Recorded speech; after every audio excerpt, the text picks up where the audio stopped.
sat in the back row of the lecture hall, his notebook open but mostly empty. Professor stood at the front, her feathers shifting colors as she spoke. She was excited today, more than usual. The tall avian professor had been teaching ancient civilizations for 70 years and had never seen her wings flutter quite like this. "Students, I have wonderful news," announced, her beak clicking with enthusiasm. "The university is hosting the Grand Cultural Heritage Competition this year. It happens only once every decade." Around, students from 40 different species leaned forward. Some had tentacles that curled with interest. Others had multiple eyes that blinked in different patterns. Just kept his pen ready, waiting to hear more. Professor activated the holographic display. Images of ancient artifacts floated in the air above her head. "Each of you will recreate one piece of armor from your species' warrior phase. This is a chance to show the galaxy how far we have all come from our violent pasts." A student in the front row raised 3 of his arms. His name was, and his species had thick, rock-like skin. "Professor, what exactly is a warrior phase?" "Excellent question," replied. Her feathers smoothed down as she entered teaching mode. "Every species goes through a period of physical violence in their evolution, a time when they fight each other with primitive tools and armor. For most civilized species, this phase ended many thousands of years ago. Some species evolved past it 50,000 years ago. Others, like my own people, moved beyond it 15,000 years ago." She pulled up more images. "We will study these ancient times, understand why our ancestors needed such brutal protection, and be grateful we have evolved beyond such savagery." Wrote this down, though he felt something odd in his chest, an uncomfortable feeling he couldn't quite name. Another student spoke up. This one was named Prill, a being made of flowing liquid held in a containment suit. "How do we even know what these armors looked like? My species has no records from that far back." "That is part of the challenge," said with what might have been a smile. "You will dig through archaeological data, study fragments, use advanced scanning of ancient sites. This will teach you proper research methods while honoring your heritage." Dean entered the room then. The administrator was massive, with 6 legs and compound eyes that seemed to look at everyone at once. His translator device hummed as he spoke. "This competition is important. It shows that all species, no matter how violent their past, can achieve peace and enlightenment. The winner will have their recreation displayed in the Galactic Museum of Unity." The students buzzed with excitement. Various sounds filled the room, chirps, clicks, humming tones, and vibrations that translator couldn't quite catch. "Now," Professor continued, "let me show you some examples of what we might find." She displayed a piece of ancient avian armor. It looked like woven metal feathers, elegant and light. "My ancestors wore poisoned quills arranged in patterns, beautiful but deadly. We used them 12,000 years ago, before we learned that disputes could be solved with words and songs." She showed another image. The used stone plates grown from their own hardened skin. The species had living armor made from symbiotic creatures, the used energy fields generated by their minds. Each example was impressive and strange. Noticed a pattern. All of this armor was old, very, very old. Thousands and thousands of years old. The designs were recovered from ruins, from fossil records, from genetic memories passed down through hive minds. "What about humans?" asked a small crystalline student named. "What did ancient humans use?" Professor's feathers ruffled slightly. "Well, humans are relatively new to the Galactic Council, only 200 years as members. Their warrior phase is documented to be quite extensive. I believe they used many different types of armor throughout their history." "How long ago did their warrior phase end?" asked. There was a pause. Professor looked uncomfortable. "That is an interesting question. The records are unclear. Shall we move on?" But was now paying full attention. He knew something the others didn't, something that made his chest feel tight. "After class, stood in line to register for the competition. 47 other students were also signing up. They talked excitedly about their research plans, about requesting archaeological data from their home worlds, about the advanced scanning equipment they would need.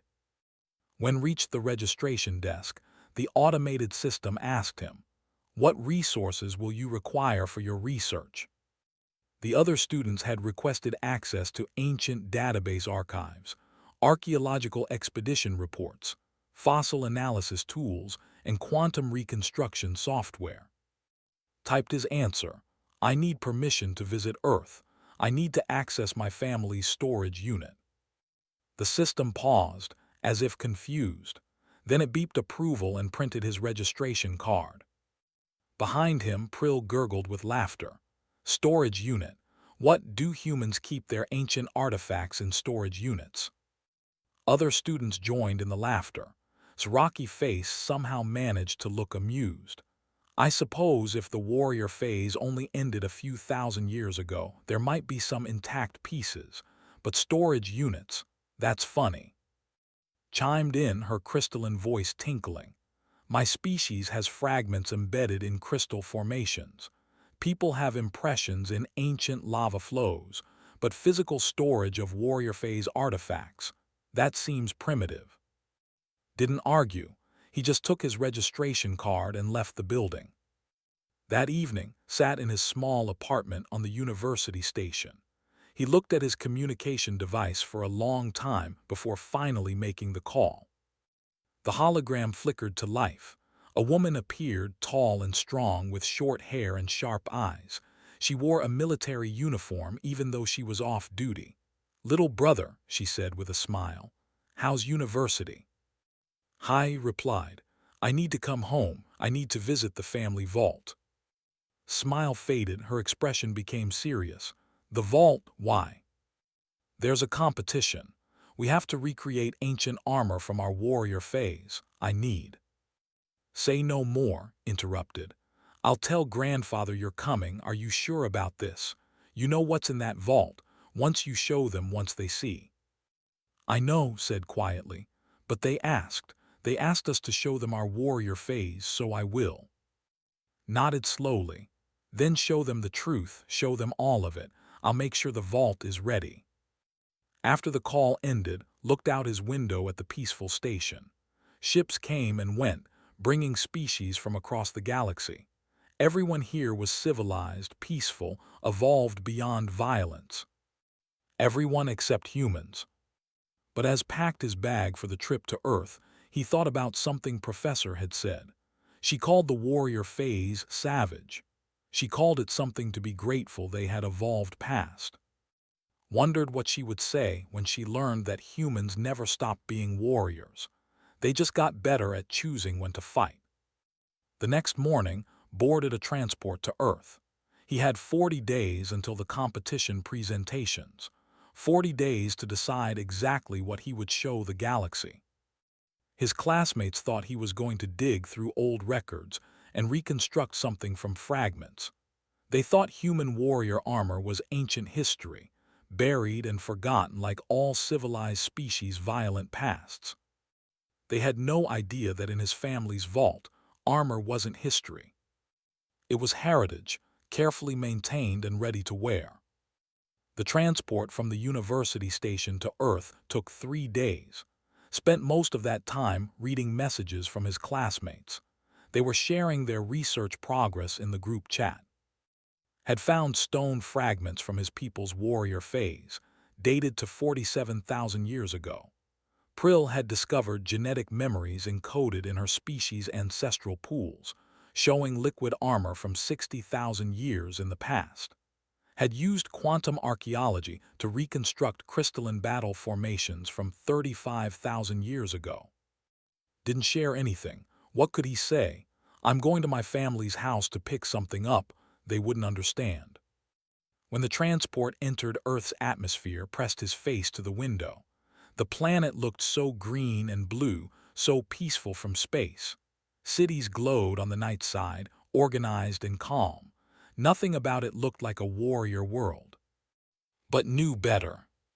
The transport landed in Korea, in the mountains where his family had lived for generations. A small vehicle picked him up and drove him up winding roads, past ancient trees and modern buildings mixed together. Earth was like that, old and new existing side by side. His family's compound sat on a hillside. Traditional architecture blended with modern security systems. Saw his grandfather waiting at the gate, standing straight despite his age.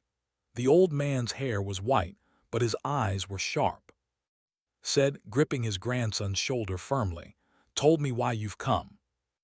"Grandfather, I come, before we go to the vault, you need to understand what you're asking to see." Led into the main house. Inside, the walls were covered with pictures and displays. Had seen them all his life but had never really looked at them, not the way grandfather looked at them now.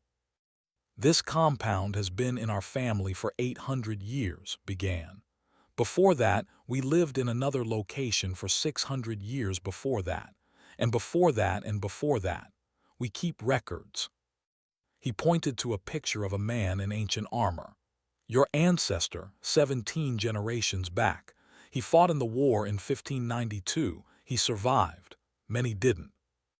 Another picture. "Your great-great-grandfather. He served in World War II. He came home." Another, "Your uncle. The frontier colony wars 10 years ago. He didn't come home." Felt something heavy settle in his chest. "Every generation of our family has sent warriors," continued. "Not because we love violence, because when violence comes, someone has to stand against it. That's what warriors do. Grandfather, the other species, they don't understand this. They think being a warrior is primitive, something to evolve past." His eyes hardened. They evolved past it because they couldn't control it. Their choice was to remove the capacity for violence or destroy themselves. We made a different choice. He led down a hallway to a heavy door. It had a modern security panel, but the door itself was old wood, carved with ancient symbols. Pressed his hand to the panel. "The vault has been sealed for 2 years since your cousin's funeral. Are you ready?" Nodded, not trusting his voice. The door opened with a soft hiss. Lights came on automatically, revealing a room that took his breath away.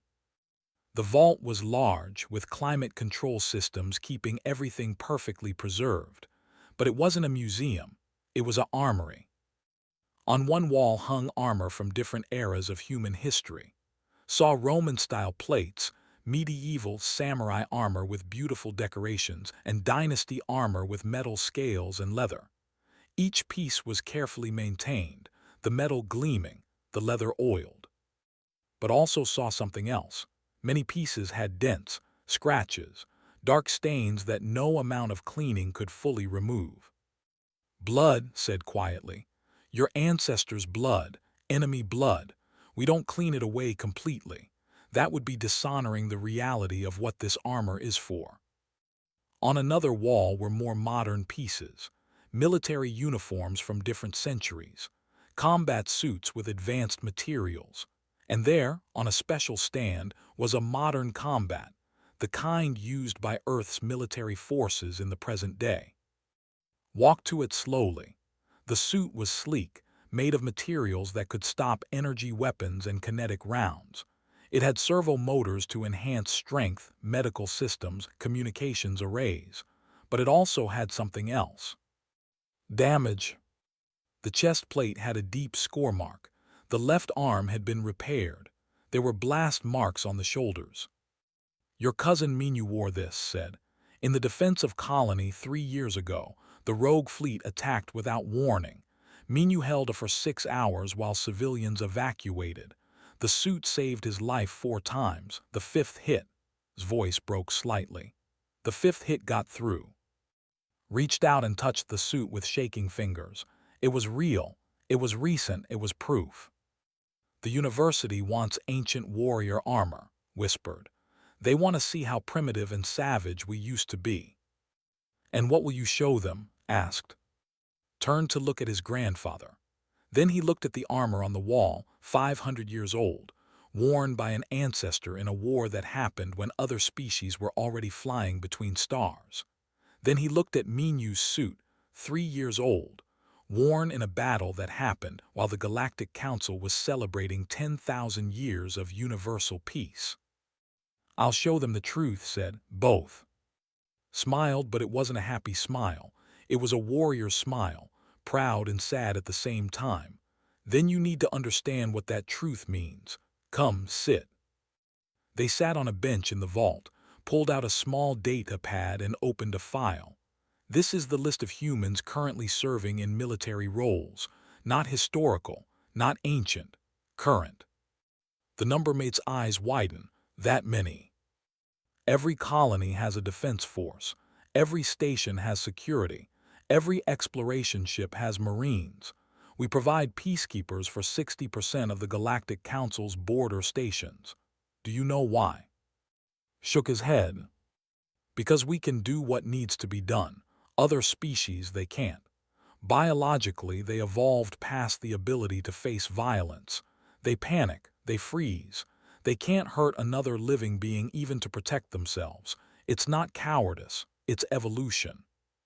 Pulled up another file. But humans, we can face violence. We can make the hard choices. We can stand between the peaceful species and the dangers they can't fight. And we do it by choice, not instinct. "But everyone thinks we're primitive," said. "They think we're barely civilized." "Let them think that," replied. "Better that than the truth." "What truth?" "That they need us. That all their peace, all their enlightenment, all their evolution past violence, it only works because we never evolved past it. We are the guard dogs they pretend they don't need while they sleep safely at night." Looked at the armor again, all of it, spanning thousands of years. "When I show them this, they'll be afraid." "Yes. They'll want to investigate us, question whether humans should be in the council. Probably. They'll think we're dangerous." "We are dangerous," said firmly. "That's the point. A guard dog that can't bite isn't a guard dog. We're dangerous because we need to be. The galaxy is bigger and darker than the Council likes to admit. Things exist out there that don't care about enlightenment or peace. When those things come, when violence finds the Council despite all their evolution, who do you think they call?" He pointed at Minyu's suit. "They call us, and we answer every time." Stood and walked to the armor. He touched the helmet, felt the weight of history in it. Then he walked to the modern suit and touched the damage on the chest plate, felt the weight of present reality. "I'll need to bring both," he said. "Yes." "They asked for warrior phase armor. I'll show them we never left the warrior phase." "Yes." "Grandfather, what if this changes everything? What if the Council decides humans are too dangerous?" Stood and put his hand on shoulder. "Then we'll deal with that, but lying about what we are helps no one. They asked to see our warrior heritage. Show them. Show them the blood and the polish. Show them the ancient and the modern. Show them that being a warrior isn't about being primitive, it's about being willing to make the sacrifice that others can't." The vault door opened and a woman walked in. Sister, still in her military uniform. She looked at the armor was studying and nodded approvingly. "So you're really doing this?" she said. "Yes." "Good, it's time they knew. I'm tired of pretending we're something we're not." She walked to a storage locker and pulled out a transport case. "This is rated for museum transport. Climate-controlled, shock-resistant. It'll protect both pieces." Together, the three of them carefully packed the armor and Minyu's combat suit. Each piece was wrapped with care, but neither was cleaned beyond basic maintenance. The bloodstains remained. The battle damage remained. As they sealed the case, Grandmother entered the vault. She was small, but her presence filled the room. She looked at what they were packing and nodded once. "Your cousin would be proud," she said too. "His sacrifice meant something. Now let it teach something too." Felt tears sting his eyes but didn't let them fall. "I'll honor it, I promise." "We know you will," said softly. "You're showing them armor, but you're really showing them the price of peace. Make sure they understand that someone has to pay that price, and humans have been paying it quietly while everyone else celebrates their evolution. Looked at his family standing in the vault, surrounded by thousands of years of warrior heritage that had never stopped, never ended, never become ancient history. In 37 days, he would stand in front of the galaxy and show them what being a warrior really meant. Not savagery, sacrifice. Not primitive violence, controlled strength. Not ancient history, living duty. The other students were researching the past, was bringing the present. The presentation day arrived faster than expected. The grand amphitheater of the Galactic University was filled with thousands of beings from hundreds of species. Floating cameras captured everything for broadcast across the Council worlds. This competition was a major cultural event. Stood backstage with the other student competitors, his transport case sealed and sitting on an anti-gravity cart. The other students had similar cases, but theirs looked different. Most were clearly labeled as archaeological reconstructions. Some had holographic displays showing 3D models. Approached, his rocky face showing curiosity. "You've been quiet about your project. What did you end up recreating?" "You'll see," said simply. "Must have been hard to find information," Prill gurgled sympathetically. "Humans are so young to the Council. I bet your records are incomplete." Just nodded, not correcting her. The presentations began. Dean opened the event with a speech about unity and growth. Professor talked about understanding the past to appreciate the present. Then the first student took the stage. It was the crystalline being. Her presentation was beautiful. Holographic displays showed her species from 35,000 years ago, when they had violent territorial disputes. Her recreation of warrior armor was stunning. A lattice of crystal formations that could deflect attacks while amplifying her ancestors' natural energy emissions. "This armor was worn in the Crystal Wars," explained in her tinkling voice. "A dark time when my people fought over mineral-rich territories, but we evolved past such primitive needs. We learned to share. We learned peace." The audience applauded. The judges made notes, watched and felt that uncomfortable feeling in his chest again. The presentations continued. Each one followed the same pattern. Students showed ancient armor from tens of thousands of years ago. They talked about how primitive their ancestors were. They expressed gratitude for evolution and enlightenment. They celebrated peace. His presentation featured stone-plated armor from 47,000 years ago. The plates were reconstructed from fragments found in lava flows. "My ancestors were brutal and territorial. Thank the stars we evolved past such savagery." An aquatic student named showed gill armor that filtered poisoned water, used in ancient underwater clan wars 60,000 years ago. "We cannot even imagine wanting to hurt each other now. Those instincts were removed from our genetic code 20,000 years ago." A fuzzy mammalian student named displayed leather armor with bone spikes, dated to 12,000 years ago. "My species used to fight over food sources. Now we can't even watch historical violence recreations without becoming ill. Our empathy evolved to prevent all conflict."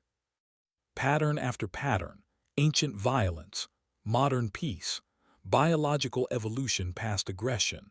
Everyone was so proud of how far they'd come from their warrior phases. Then it was turn. He pushed his cart onto the stage. The sealed transport case sat there, marked with Earth military heritage symbols. No holographic displays, no artistic reconstructions, just a sealed case. Professor looked at her data pad, confused. "Student, your presentation file is minimal. It just says authentic artifacts, dual presentation.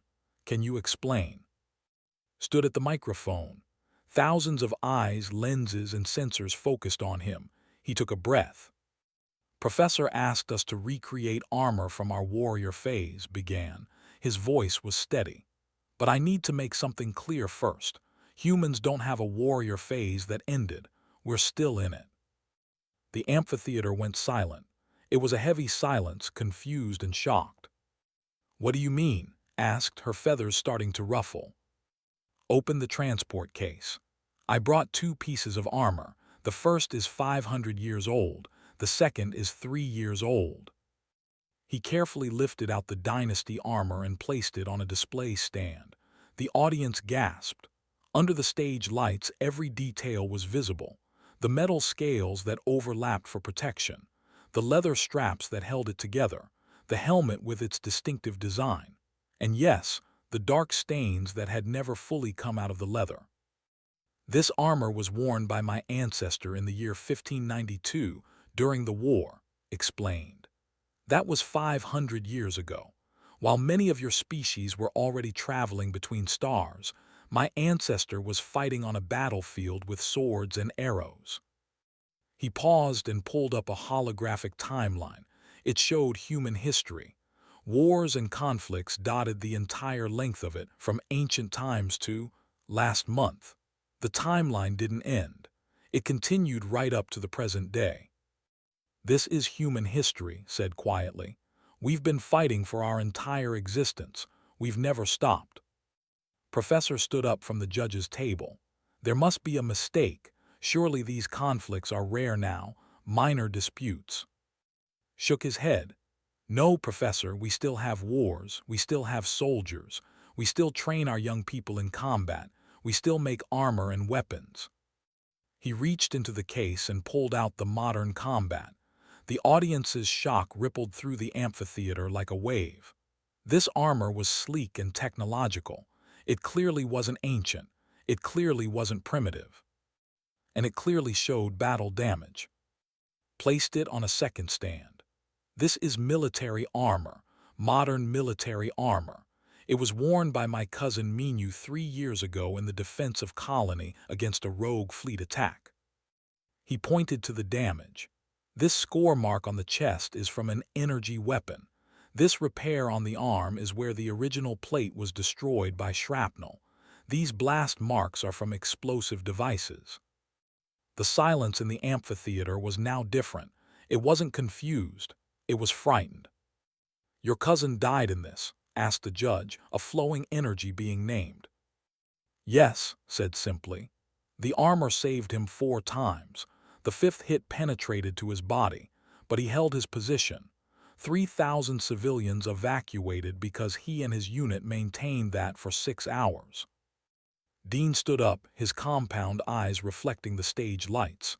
"Student, are you telling us that humans still engage in organized combat in the current era?" "Yes, Dean."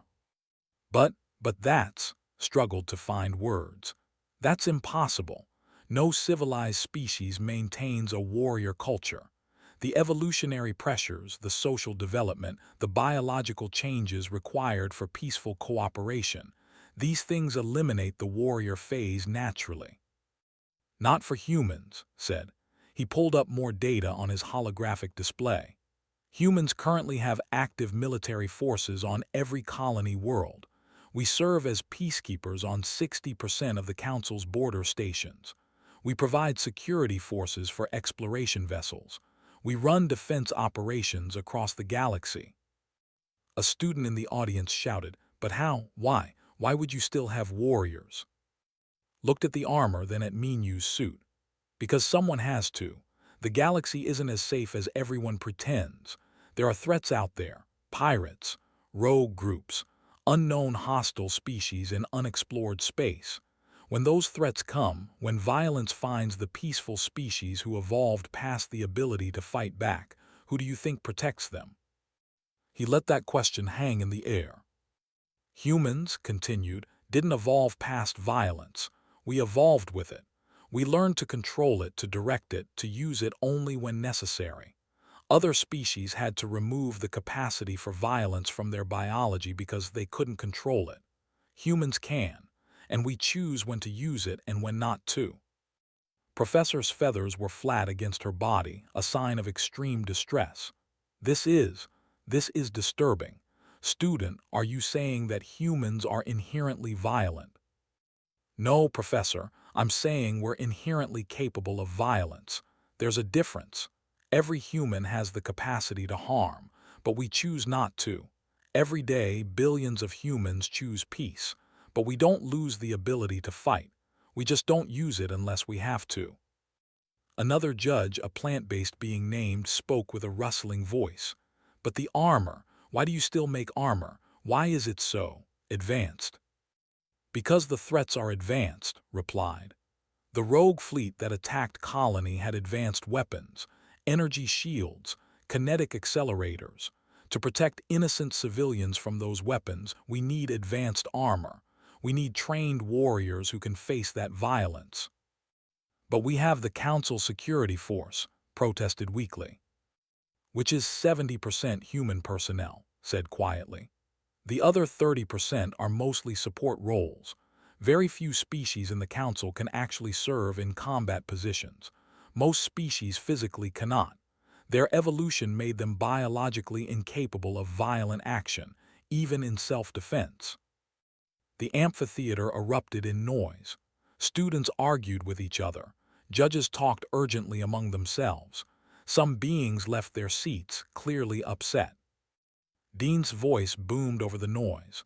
Order! We will have order! The crowd slowly quieted. Student, this presentation raises serious questions about human participation in the Galactic Council. Are humans safe to be among peaceful species? Had expected this. He'd known it was coming. He looked at the two pieces of armor again, one ancient by human standards, one recent. Both showed the same truth. Dean, humans have been in the Council for 200 years. In that time, have we attacked any Council species? No. Have we started any wars with Council members? No, but have we protected Council members from external threats? Was silent. We have, answered his own question. Over and over, humans have served on every dangerous border, every high-risk rescue mission, every defense against unknown threats. We do the job that no one else can do because no one else has warriors anymore, except us. He walked to the armor and placed his hand on it. This armor was worn by a man who fought to protect his family and his nation. People like him fought for thousands of years. He moved to Minu's suit. This armor was worn by a man who fought to protect civilians he'd never met from a species different from his own. Both men were warriors.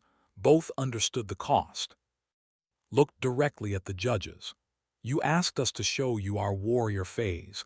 I'm showing you that we never left it. Not because we're savage, not because we're primitive, but because someone has to be able to stand between peace and violence. And humans chose to be that someone.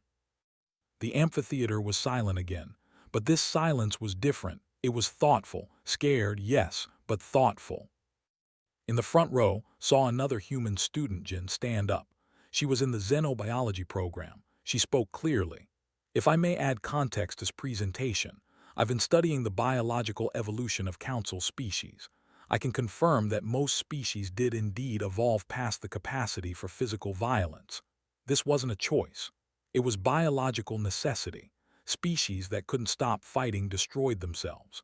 The ones that survived had to change their fundamental biology. She pulled up her own data. But humans are different. We developed complex social structures that controlled violence without removing the capacity for it. We're an anomaly, and that anomaly is exactly why we're useful to the Council, whether the Council wants to admit it or not. Dean's antennae twitched. This requires investigation, a full Council review of human. Of course, interrupted politely. Investigate, look at the data. You'll find that humans have kept you safe while you convinced yourselves you didn't need protecting. The armor I brought today isn't just heritage. It's proof. Proof that the warrior spirit can coexist with peace. Proof that strength controlled is more valuable than strength removed. He looked at both pieces of armor one final time. You wanted to see our ancient warrior armor. I brought my family's armor because we never stopped honoring what it means to stand between harm and those who can't fight. The bloodstains are from ancestors who died protecting others. The polish is the care we take to never forget the cost. Both matter. Both are important. Stepped back from the microphone. His presentation was over, but he knew the real impact was just beginning. The amphitheater had erupted into chaos after his presentation. Students argued loudly. Professors gathered in worried clusters. Security personnel, most of them human, noticed, stood at alert positions around the room. Dean called for order repeatedly, his voice booming through his translator. Finally, the crowd settled enough for him to speak. This competition is suspended. The judges require time to deliberate not only on the presentations, but on the serious questions raised about human participation in our community. Professor looked shaken, her feathers rippling with stress. Student, please secure your artifacts. They will be examined by our experts. All students are dismissed. The judges will convene an emergency session. Carefully packed both pieces of armor back into the transport case. Other students gave him wide space, some looking at him with fear, others with fascination. Approached cautiously. I didn't know, the Rocky student said. About humans, we thought you were like us now. We are like you, replied quietly. We want peace. We build civilizations. We create art and science and culture. We're just also capable of fighting when we need to. That doesn't make us your enemy. But it makes you dangerous, Prill said, her liquid form rippling with anxiety. What if humans decide to attack? We couldn't stop you. You couldn't stop anyone, pointed out. You evolved past the ability to defend yourselves. That's why humans serve on your colony stations and border outposts. We're already protecting you. We have been for 200 years. This seemed to disturb them more than comfort them. Jin, the human xenobiology student, joined as he wheeled the cart backstage. She was taller than him, with serious eyes and the confident bearing of someone who dealt with difficult truths regularly. That went well, she said sarcastically. Could have gone worse, replied. True, at least nobody panicked and called for immediate human quarantine. She paused. Yet. They moved the transport case to a secure storage area. 2 university security guards, both human, stood watch. One of them, a young man named, gave a small nod of approval. Heard your presentation through the security feed, said quietly. About time someone told them the truth. The truth might get humans kicked out of the council, Jin pointed out. Then they'll have to defend themselves, replied with a shrug. See how long that lasts. Jin and left the storage area and headed to the student center. News of the presentation had already spread. Everywhere they walked, aliens stared, some with fear, some with curiosity, some with what might have been anger. In the cafeteria, they found a quiet corner. Hands were shaking slightly as he picked up his drink. The adrenaline was wearing off, leaving him exhausted. Do you think I made a mistake? He asked Jin. She considered this seriously. No, they asked. You answered honestly. If they can't handle honesty, that's their problem, not yours. But what if this changes everything? What if humans? Jin interrupted gently. Humans have been lying by omission for 200 years. We pretend we're like them. We downplay our military. We act like our warrior culture is ancient history. We make ourselves small and non-threatening. And where has it gotten us? We're members of the council, said. We're members who do all the dangerous work while getting treated like primitive newcomers, Jin corrected. We protect species who look down on us for being young to the council. We die defending civilians who think we're barely civilized. Maybe it's time they knew what we really are. Before could respond, an alert pinged on every student's device. An emergency council meeting had been called. All students were invited to observe. The topic, human biology and threat assessment. That was fast, Jin muttered. The meeting was being held in the council chambers, which could accommodate thousands. And Jin went together, along with what seemed like every student at the university. The chamber filled quickly. saw Prill and dozens of other students from the competition. He also saw many adult aliens, professors, administrators, council representatives. And he saw other humans, not just students, military personnel in uniform, researchers, diplomats. The human community at the university had mobilized quickly. The council chamber had a central floor where representatives sat in a circle. Above them, gallery seating rose in tiers, and Jin found seats in the human section. Around them, recognized faces from the military community. These were people who knew exactly what today's presentation meant. Council Observer took the center floor. The crystalline being seemed to glow with agitation. We are gathered to address a disturbing revelation. The human student has informed us that humans maintain an active warrior culture, complete with modern military forces and combat-ready personnel throughout the galaxy. This information should not be disturbing, said a human council representative named. She was an older woman with gray hair and a calm demeanor. Humans have never hidden our defensive capabilities. This information has always been available in public records. But we assumed it was minimal, protested a bird-like representative.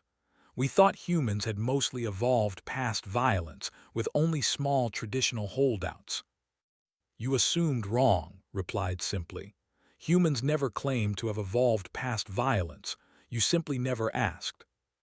Dean entered the chamber, accompanied by professor and other university officials. The question before us is whether humans pose a threat to council safety. We must examine the evidence objectively. I can provide evidence, Jin said, standing in the gallery. All eyes turned to her. May I approach the floor? Council Observer glimmered with what might have been annoyance, but nodded. Jin walked down to the central floor, pulling up holographic displays as she went. I'm Jin, xenobiology student. I've been studying the biological basis for violence across council species. Her data appeared in the air. Most species evolved past violence through biological changes. The species removed aggressive hormones from their biochemistry 30,000 years ago. The avian species developed genetic markers that make violence physically painful to them. The species evolved a hive-mind connection that makes harming another being equivalent to harming oneself. She highlighted each species as she spoke. These changes weren't choices. They were evolutionary necessities. Species that couldn't stop fighting went extinct. The survivors were the ones whose biology changed to prevent violence. Yes, we know this, said impatiently. This is basic evolutionary history. But humans are different, Jin continued.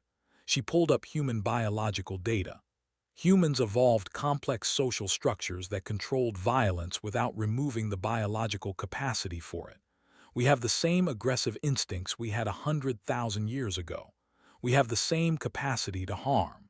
But we developed cultural and social mechanisms to control when and how we use that capacity. Professor's feathers were still flat with stress.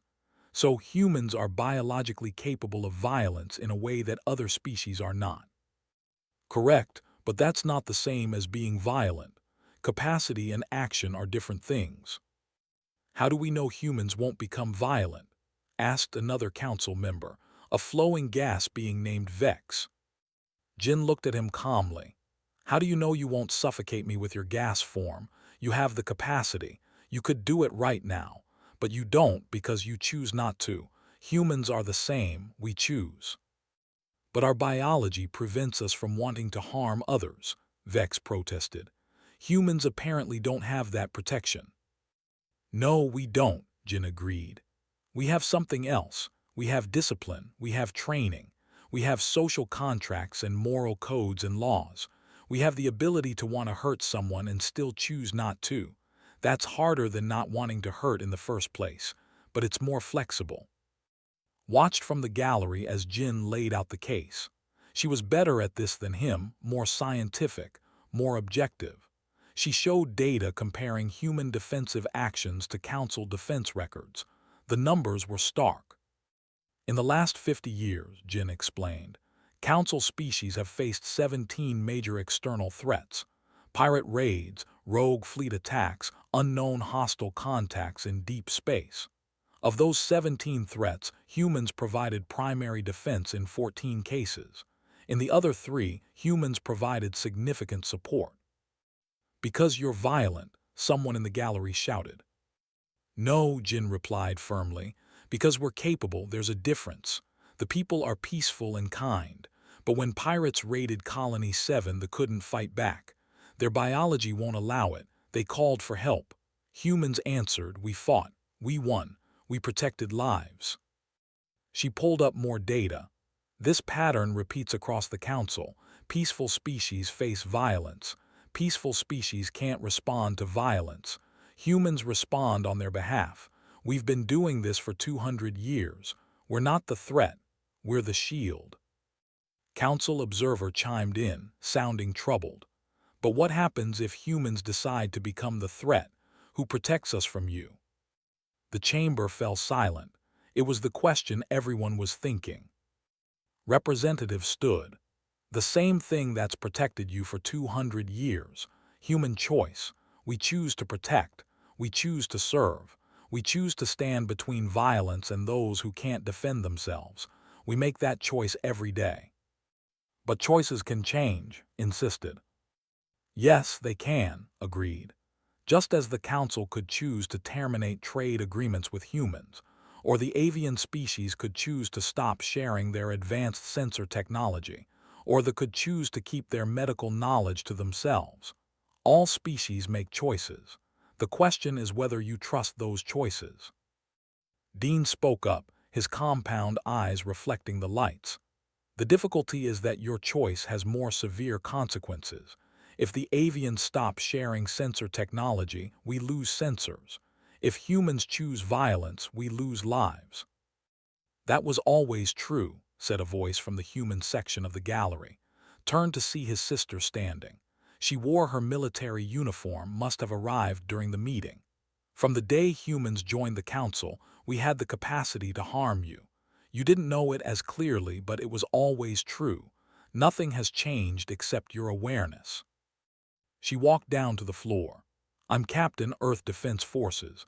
I serve on Border Station 17.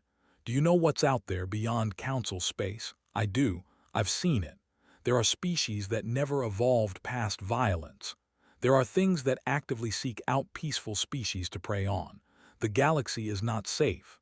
The Council survives because humans stand at the borders and face those threats." "At what cost?" asked Professor quietly. "What do you want in return?" Looked at her with surprise. "Want? Nothing. We serve because it's the right thing to do, because we can and others can't. That's not a transaction, that's responsibility."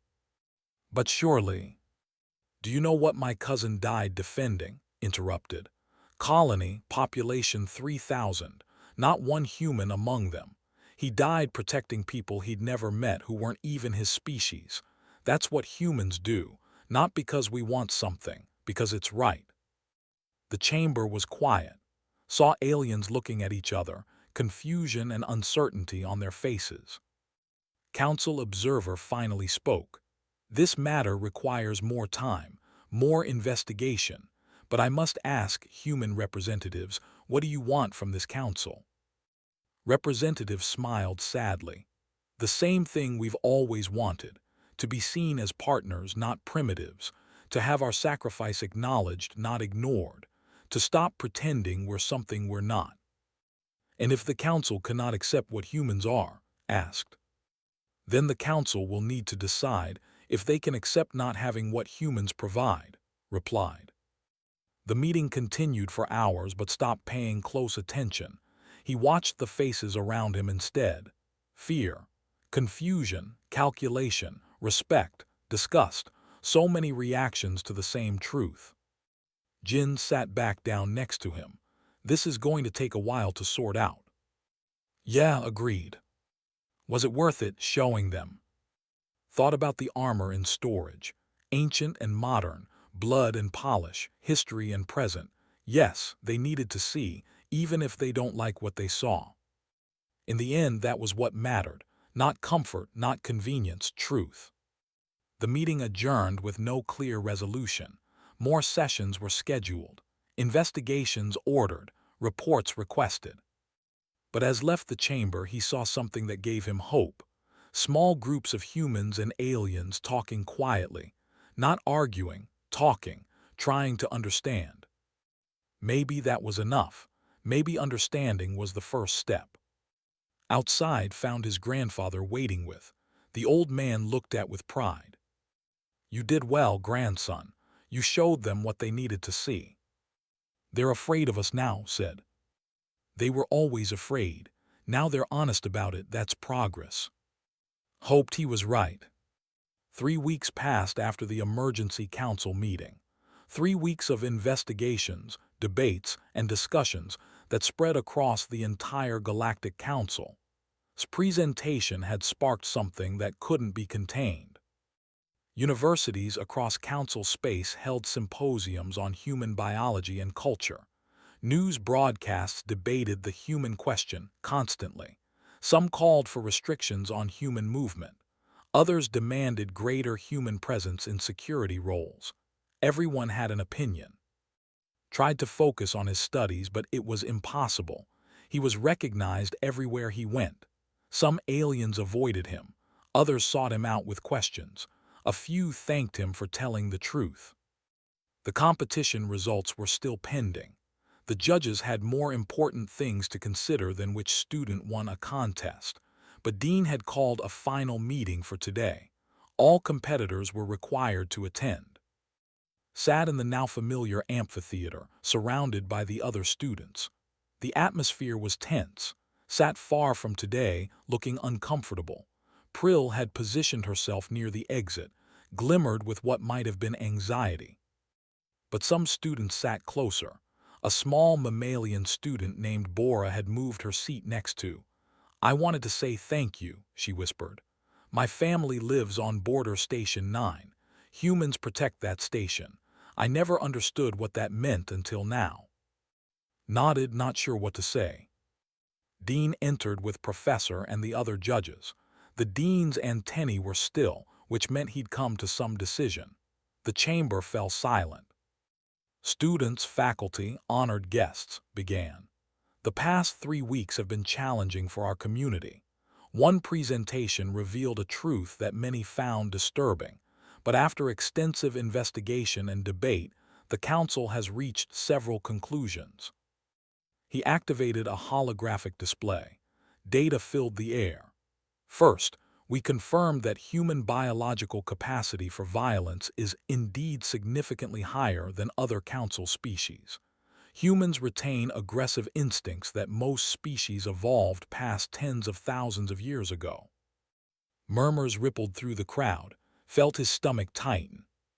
"Second," continued, "we confirmed that humans have been providing the majority of the Council's defensive capabilities for 2 centuries. Of the current military and security personnel across Council space, 74% are human. This is not a recent development.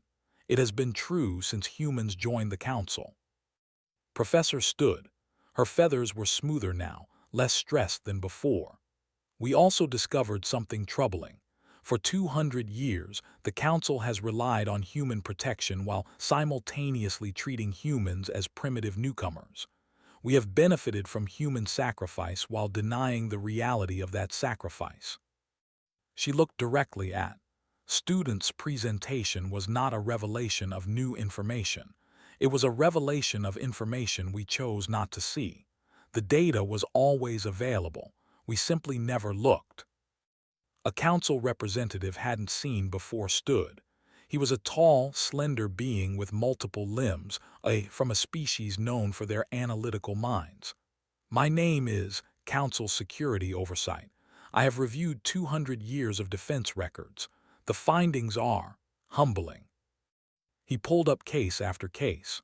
Border Station 12, attacked by unknown hostiles. Human Defense Force held position for 18 hours until evacuation completed. 12 human casualties, 0 civilian casualties. Colony pirate raid.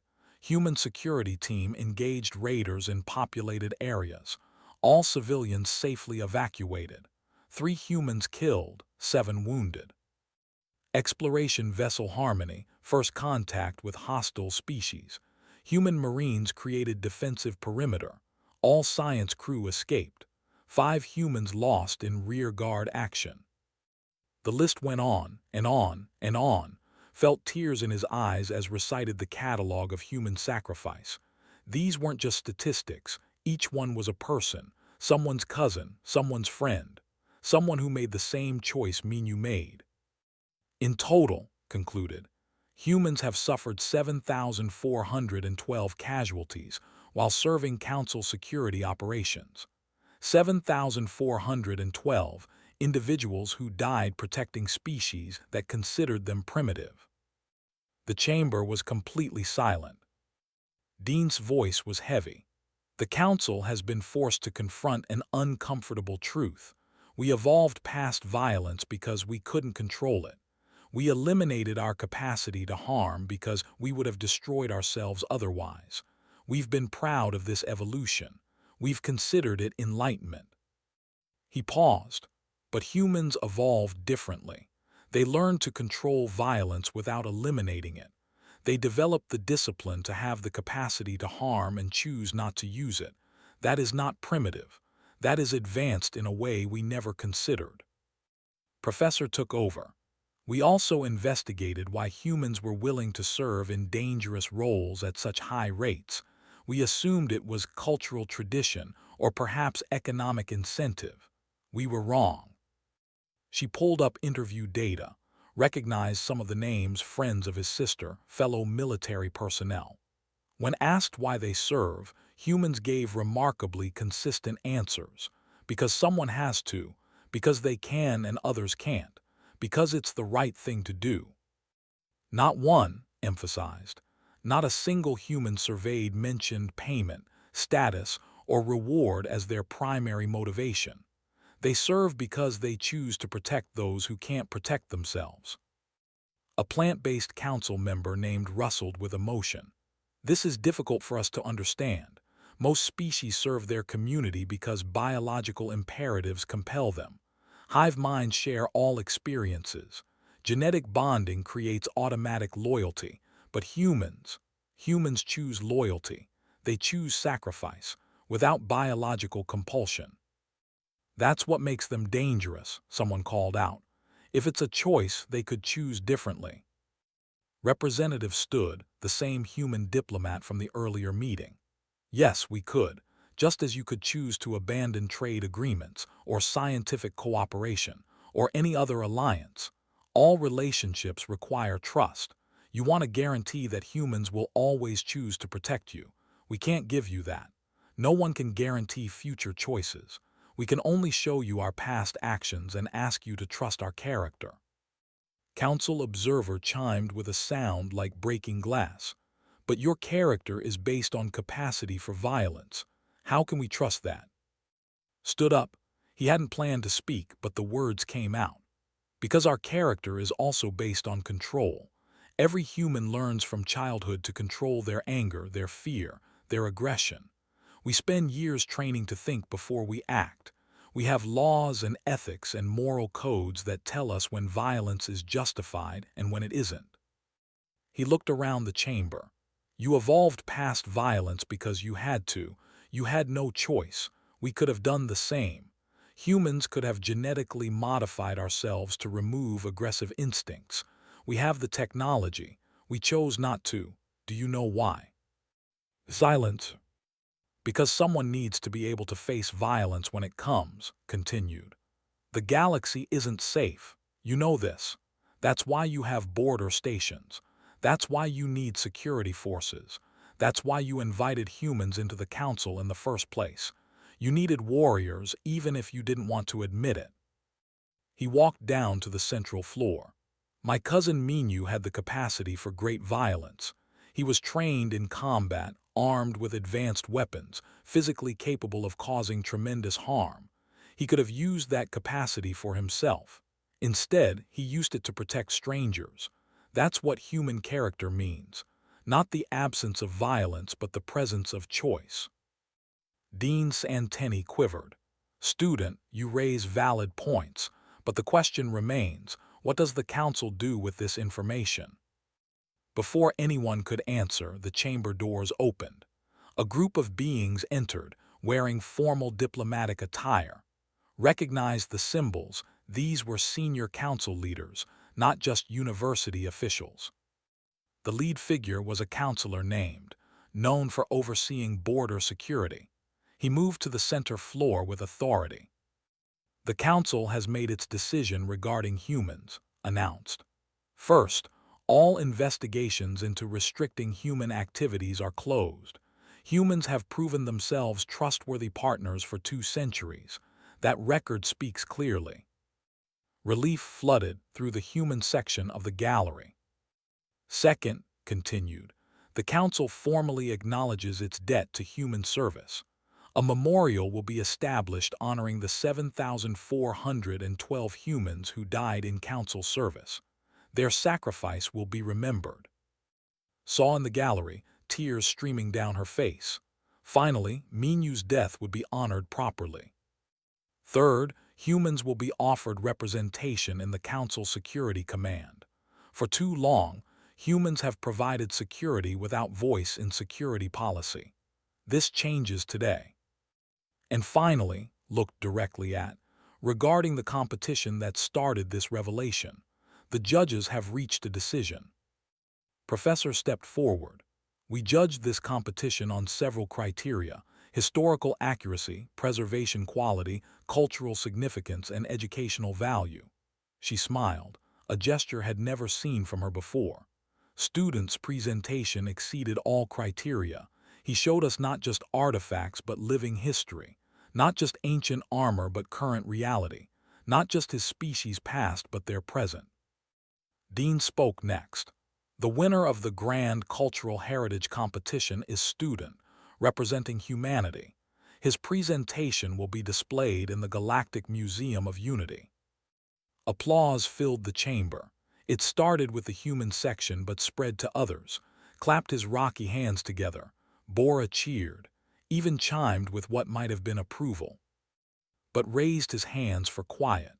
However, we are also creating a new category in the museum. We are calling it Living Martial Heritage. Humanity is the only species that qualifies. The holographic display showed plans for a new museum wing. This exhibit will honor not just ancient human armor but the ongoing tradition of human service. It will display both students' artifacts, the 500-year-old armor and the 3-year-old combat suit. Together, they tell a story the galaxy needs to hear. Professor added, we will not hide the bloodstains. We will not polish away the damage. Both elements are important. The blood reminds us of the cost. The polish reminds us of the care and honor humans give to their warrior heritage. Felt overwhelmed. This was more than he'd expected, more than he'd hoped for. Counselor spoke again. There is one more matter. In the 3 weeks since presentation, this office has received 417 requests from various council military academies, security forces, and border stations. They are all requesting human instructors. He smiled at, they want to learn, not how to be violent, but how to control violence, how to face danger, how to make the choice to protect others. These are skills only humans can teach because only humans have maintained warrior traditions while achieving peace. A message alert pinged on his device, then another, and another. He looked at his screen and saw requests from military academies, universities, research institutions, all asking variations of the same thing. Will you teach us? Will you show us how humans balance warrior capability with peaceful civilization? Grandfather appeared in the gallery entrance. He must have been watching via broadcast and come as soon as the announcement was made. The old man caught his eye and nodded once, pride and approval in that single gesture. Made her way down to and hugged him tightly. Minyu would be proud, she whispered. You honored his sacrifice. You honored all of them. Looked at the plans for the museum exhibit. His family's armor would be displayed for the entire galaxy to see. Both pieces, ancient and modern, blood and polish, the truth of human nature in metal and leather. "I still don't understand," said, approaching hesitantly. "How do you live with that capacity inside you? Doesn't it frighten you?" Thought about this carefully. Every human lives with it. We're taught from childhood that we have the power to hurt but also the responsibility not to. Does it frighten us? He paused. Sometimes, but fear can be useful. It makes us careful. It makes us think before we act. That's better than having no capacity to harm and being helpless when harm comes. Professor joined them. "Student, I owe you an apology. I called human warrior culture primitive. I implied that evolution past violence was superior. I was wrong." "You weren't taught differently," said gently. "None of you were. You were raised to see warrior phases as something to overcome. But for humans, being a warrior isn't about being violent. It's about being willing to stand between violence and those who can't." Over the next hours, as the chamber slowly emptied, dozens of beings approached. Some thanked him. Some asked questions. Some just wanted to understand. Came by, his rocky face somehow expressing regret. "I'm sorry I laughed when you said you'd check your family storage. I didn't understand." "How could you?" replied. "Your warrior phase ended 47,000 years ago. For you, armor is ancient history. For me, it's family heritage." "Will you teach?" asked. "Some of us want to learn, not to become warriors we can't, but to understand." "Yes," agreed, "I'll teach."